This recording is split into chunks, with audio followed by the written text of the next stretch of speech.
My name's Jane Lee. I am the director of Mode 92.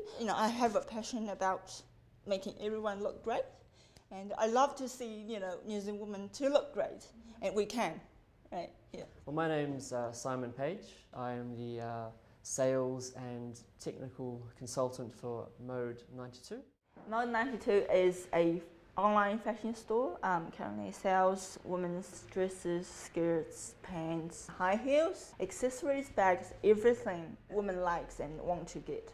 It's all about making the online shopping experience as enjoyable as possible, and we both shop online quite a bit. Yeah. So we know what is important for shopping online, and also treat everyone as VIP.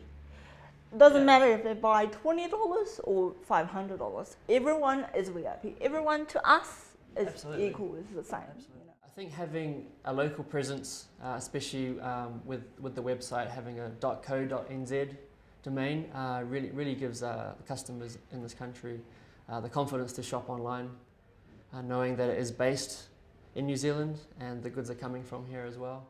Most of our promotion is done online, via Facebook, and also via advertising on the Google network. Well, for us, telecoms broadband is pretty much the most important technical aspect of our business. It's mostly all about having that always-on high-speed internet. We can both be online at the same time, and Jane can be browsing fashion websites from overseas, and I can be uploading some high-resolution images, and telecom really helps us achieve that. It just works. Let it shine.